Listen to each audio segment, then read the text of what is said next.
Welcome back to Seller Sessions. I am your host today, Sharon Evan, and in today's podcast, we're going to be speaking about the email that was sent by Amazon called Simplifying FBA Capacity Limits. I think it was for your convenience, something along those lines. So there are some new storage limits basically that are being introduced, and we received this email 2 days ago. So today is the 19th of January 2023. So this was sent on the 17th of January 2023. It says the following. So what we're going to do is I'm going to read through it, and then we're going to try and break down piece by piece, and then after that we're going to talk about AWD, Amazon Warehouse and Distribution.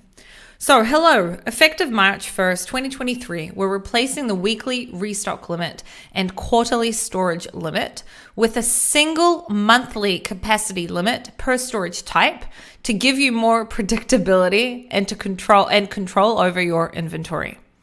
Based on your feedback, they love putting it on us.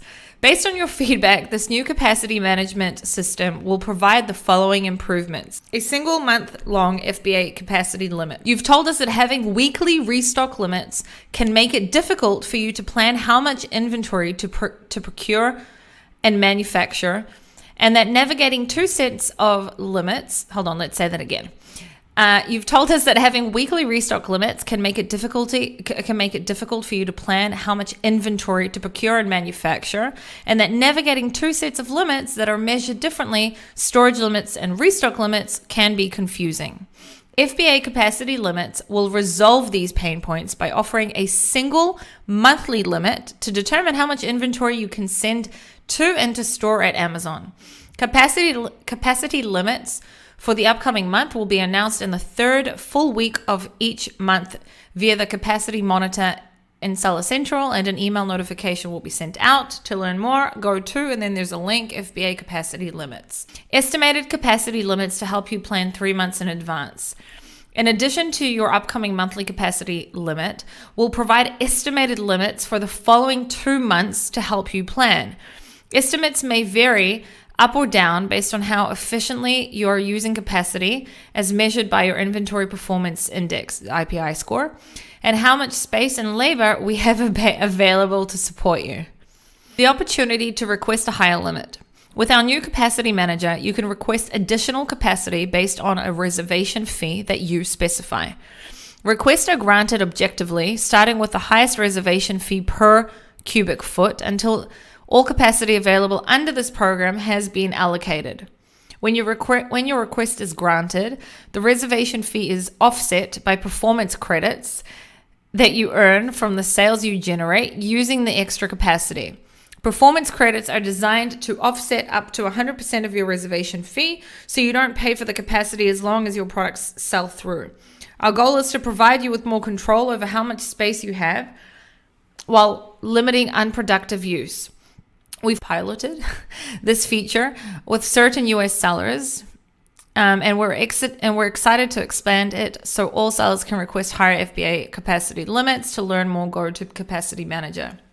So up to now, if we have wanted to request for higher limits, I have either emailed in or requested through Seller Central. I think that we've been allowed 2 or 3 times only out of many times that we've asked. So basically here, if we read that again, it kind of sounds as if they want us if we want more, we're going to need to pay for it. Basically, that's what they're saying. Now, we'll talk about in a minute what I think they're doing. FBA capacity limits in volume versus units to better reflect your capacity usage. We'll set capacity limits and measure your inventory usage by volume, which better represents the capacity that your products use. We know how many sellers prefer to plan in units, so we'll continue to show inventory usage in units and provide an estimate of how many units your capacity limits permit. Like restock limits today, a capacity limit consider inventory that is on hand in Amazon's fulfillment centers and shipments you've created that have not yet arrived. Like storage fees today, overage fees will apply if Your on-hand inventory in Amazon fulfillment centers, not including open shipments, exceeds your capacity, blah, blah, blah. Okay, great. So we've gone through that. The last part, the FBA capacity limits in volume rather than in units. The way that I read it, it's pretty good for people who are selling smaller products, not that good for the people that are selling much larger products. You may find yourself not being able to send much stock in. So in Seller Central, I'm now on the page of the FBA capacity limits. If you've received that email, if you're listening to this on the podcast, if you've received that email, you can go into the email and really quickly you'll find the link to more information within Seller Central. And if not, just type in FBA capacity limits when you go into Seller Central on the top right in the little search. Actually, the search is now at the top in the middle, I think. So how capacity limits are set. You'll receive one capacity limit for each storage type per month. Individual selling accounts have a capacity limit of 15 cube feet. This limit doesn't change and is not eligible to be increased. That's for individual selling accounts. For new professional selling accounts, active in FBA for less than 39 weeks, don't receive FBA capacity limits. This allows you to establish your FBA sales record without limits so that we can determine how much capacity your FBA business needs as you grow. That's great for new sellers, by the way. That's really great. Most sellers have been able to only send in 1,000 units. New sellers have only been able to send 1,000 units, so that's pretty good. Professional selling accounts that are active for more than 39 weeks will receive capacity limits based on their IPI score and their sales performance. Sellers with consistently higher IPI scores receive higher capacity limits, adjusted for sales volume and available capacity. Usage against your FBA capacity limit will consider your inventory on hand at Amazon. Okay, we already read through that. Let's see what else. Capacity manager. If you'd like more capacity for products that you're confident if you'd like more capacity for products that your confident customers will buy, you can use a capacity manager to request an increase. So we read that earlier. So let's see how it works. Tell us how much additional capacity you want and when. Limit increase can be requested in monthly increments for any future period in which you have capacity limit or estimated capacity limit. You can request up to 20% of your initial capacity limit or 2,000 cubic feet, whichever is greater. Set the maximum reservation fee that you're willing to pay for the extra capacity if it's available. The fee can be offset with performance credits earned from sales generated using the additional space. No upfront payment is required. So set the maximum reservation fee that you're willing to pay is basically asking you to bid. That's just like an auction. So that's interesting. I didn't see that one earlier. Important, the reservation fee that you set should reflect your confidence in your ability to sell the inventory and offset the reservation fee with performance credits. If you're not confident that you can sell the inventory and offset the fee, we'll recommend that you don't request the capacity, as you'll be responsible for the remaining balance, your reservation fee minus performance credits. So the way that I understand this is, let's just give an example. If we've allowed you to have so-and-so volume, and that's not enough for you, and you are requesting for more because you believe, I don't know, let's just say it's your peak season, okay, in the summer, and Amazon's letting you send in a third less than what you would usually send in. And you know that if you were to compare it to your previous years, you know that you need 3 times as much, for example, twice as much as what they're allowing you to send in. What I understand from here, and I'm reading this as I go, you're basically bidding, telling Amazon, this is what I'm willing to pay, and I'm willing to pay it because I'm super confident that I'm going to sell out in that time frame. And Amazon is saying, if you really do sell out, great, we're going to give you, I don't know how much money back yet. We'll have to keep reading. But if you don't sell it out, whatever remains, you're going to have to pay for that fee. So I don't like this at all, but at least they're saying, if we read that sentence one more time, The reservation fee that you set should reflect your confidence in your ability to sell the inventory and offset the reservation fee with performance credits. If you're not confident that you can sell the inventory, we recommend that you don't request the capacity, as you'll be responsible for the remaining balance. The way I read that is bid. If we allow you to send more in, great. If you sell out, awesome. A portion of that will be refunded or not charged. If you don't, you're going to have to pay for it. Let's keep going. We'll assess fulfillment capacity, center capacity regularly, typically twice per week, and grant requests as capacity is available. We grant requests with the highest reservation fee per cubic foot first and continue in this order until all available capacity has been allocated. If your request is granted, the capacity will be available to you from the entire period that you have specified. Okay, the way that I'm reading that is we go in twice a week to give our, to say yes or no, whether we're going to allow you to send more stock in, and we start with the highest reservation fee per If your request is granted, your capacity limit will increase in the capacity monitor. When the specified period starts, you'll earn a 15-cent performance credit for every dollar of sales that you generate using additional capacity. We've designed this credit to give you the opportunity to offset 100% of the reservation fee if you sell the inventory. I don't know about you guys, but I need to read that one more time to understand it. Let's read it one more time. What's going on with my English? If your request is granted, your capacity limit will increase in the capacity monitor. When the specified period starts, you'll earn, that means for the extra stock that you've specified that you'd like to send more in for, you'll earn 15 cents performance credit for every dollar of sales that you generate. So it's not per unit that you sell, it's for every dollar of sales that you generate using additional capacity. That's interesting. We've designed this credit to give you the opportunity to offset 100% of the reservation fee if you sell the inventory. Okay, so the way that I'm reading this, because I've only just read this as I'm going along with you guys now, is you're basically summing up what I understand from this, okay? Going back to this email as well. As of 1st of March, every single month, we're going to have monthly capacity limits. Instead of calling it storage limits, they're calling it capacity limits. You have the ability to ask for more capacity. If you want more capacity, you need to bid for it. If they grant you access and you are able to sell out of all that excess stock that you've asked for, they're going to give you back 15 cents, not as money, but as performance credit for every dollar of sales that you generate.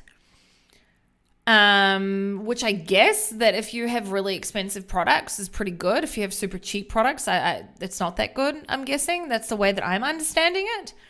And they're saying here, we've designed this credit to give you opportunity to offset 100%. So they're looking at it as, if you're able to more or less get 100% back of whatever you paid for in order to send more stock in. So that's the way I'm understanding this. If anyone is understanding this differently, let me know. That starts from the 1st of March. So that'll be interesting.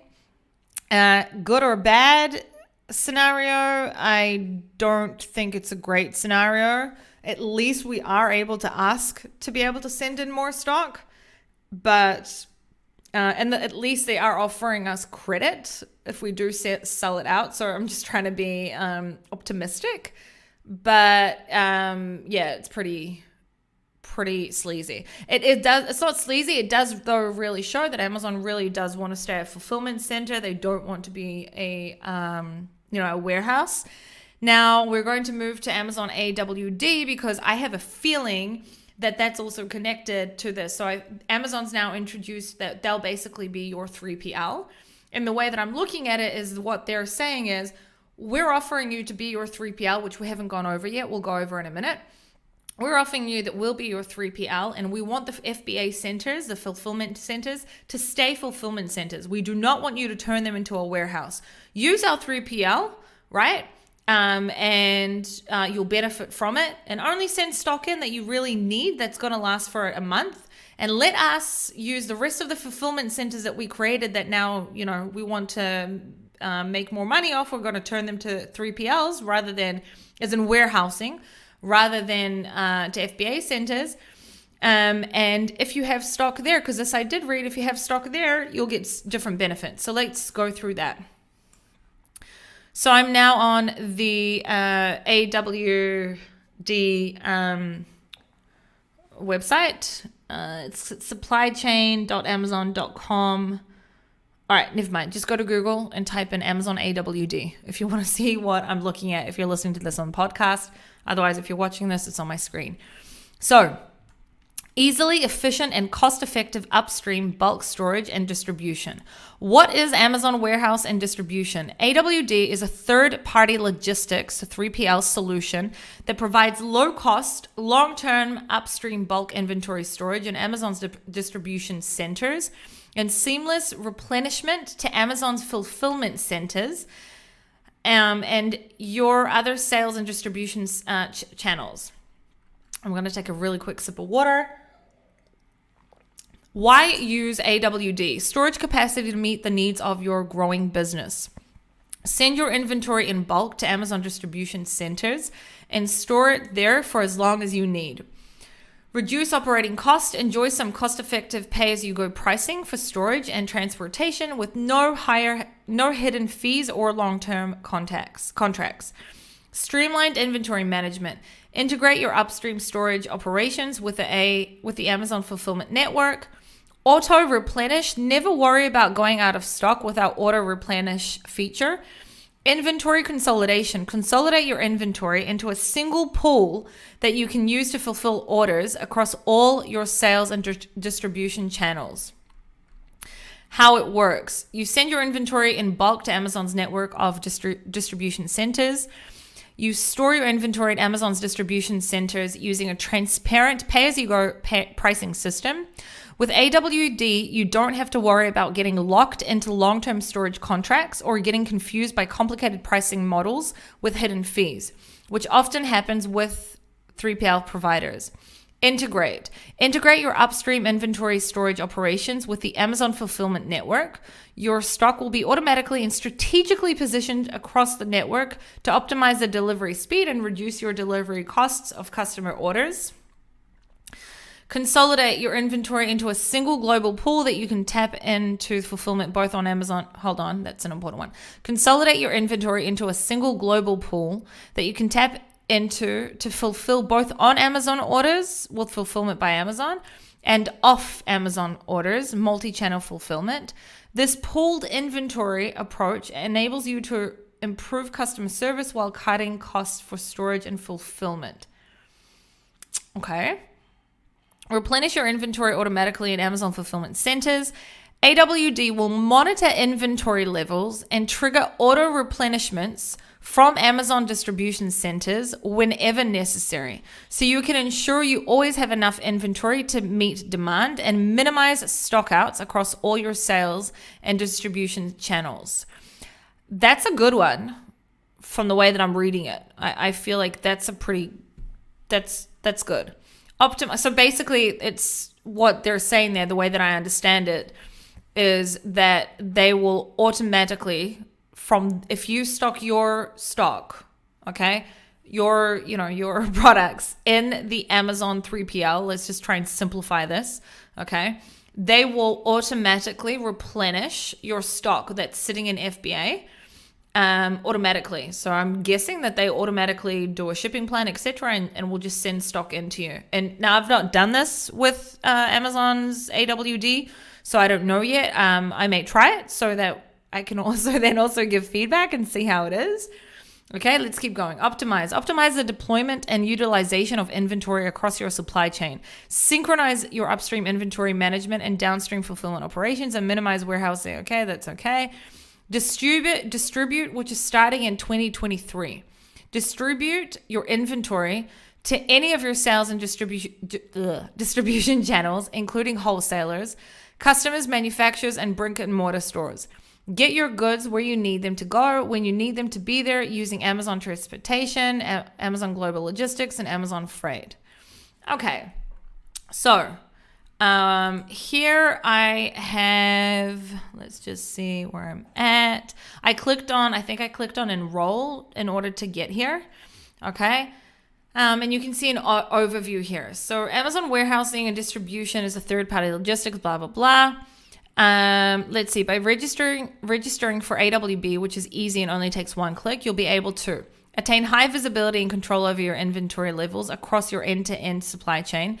Prevent stockouts. With our auto replenishment feature, your inventory will be exempt from seller storage quantity limits. Didn't we just change it from quantity limits to capacity limits? I wonder if this is updated, because we just got that email that they're starting to call it capacity limits, and now they're calling it storage quantity limits, which is what it was always called. So I don't know. We'll have to keep going. Within fulfillment centers, so you can ensure you're willing to have enough stock. So you can ensure you always have enough stock on hand to satisfy demand. I mean, the way that I read that is that Amazon is saying that if you use AWD, then it doesn't matter what your capacity limits will be. They're not calling it capacity. They're using the old way of calling it storage quantity limits. They'll override that and just send stock in because they can tell that you've got high demand there. That's what I'm understanding. Increasing your chances of winning the buy box. As long as you have inventory as long as you have inventory in or in transit from distribution centers to fulfillment centers, you will never be out of stock for your customers. So they're basically saying, even if you have stock in our 3PL and not in an actual fulfillment center, we will, which technically, as long as you have an open shipping plan that shows that your products are going to be sent in soon, you still don't lose the buy box. So, I mean, it's not a huge change, but that's what they're saying here.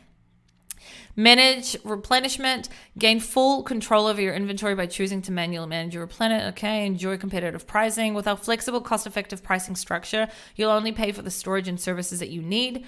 Optimize your inventory. Consolidate your inventory into a single pool, they're right. Avoid getting locked into long-term contracts. One-stop shop for all warehousing and distribution requirements for your business, eliminating the needs to engage multiple 3PLs and entering into long-term contracts. Blah, blah, blah. Let's see here. Fees. Eligibility. AWD is available for a wide variety of Amazon FBA products, including sortable, smaller than 18-inch on any side, and weigh no more than 20 lbs, non-perishable that do not have an expiration date. Okay, fees. Storage fee. Definition: based on daily usage and charged only per cubic foot or space used. The rate is non-holiday 0.42 per cubic foot. Holiday 80 cents per cubic foot per month. Processing charged only once per box and covers all operational activities related to your goods while in AWD, $2 per box. Transportation charged when your goods are replenished and transported to an Amazon fulfillment network from AWD, $1 per cubic foot. Okay. Let's just see. Frequently asked questions. Can I move my inventory from upstream storage to non-Amazon destinations? Currently, inventory in AWD can only be sent to Amazon fulfillment centers. How does automated replenishment work? Automated replenishment relies on a data science model that triggers replenishment to prime-ready fulfillment centers while maintaining inventory levels so that your product stays in stock. What happens if I run out of stock in prime-ready fulfillment centers? If your product has enough inventory in upstream storage, customers will still search for and buy the product, even if it goes out of stock at the fulfillment centers, given that you have chosen automated replenishment. What if I have questions? And then there's a seller support help. So the fact that Amazon has, AWD, I don't remember when AWD became a thing, to be honest. I have to go back and check.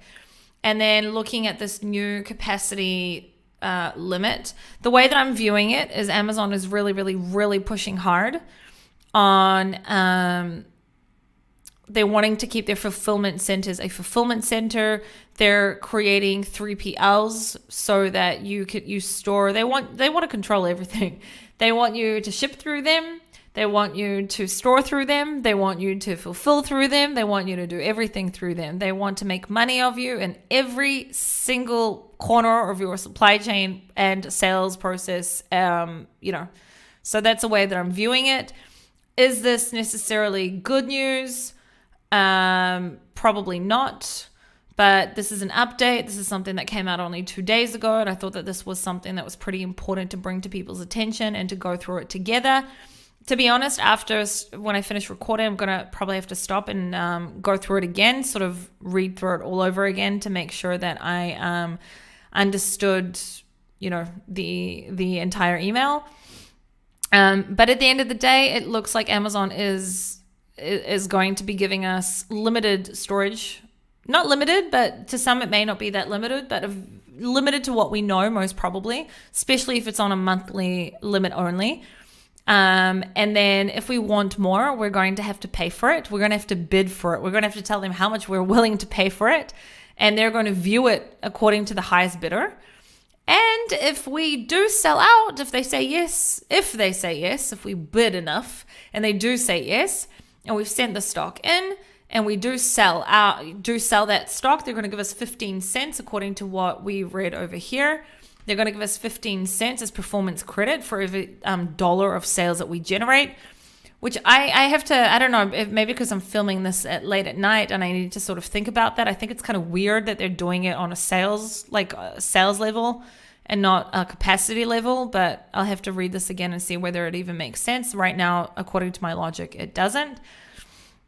And that's it. So keep an eye out from that from the 1st of March. All of this information is available on Seller Central. Just use the little search tab. It's also in Seller Central News as well. So that's there as well. Hope that this was informative to some of you guys, and I hope that you all have a great week. I'll see you next week. Danny will be back also probably next week, not tomorrow, I don't think. And I will see you all next week. Bye, everyone.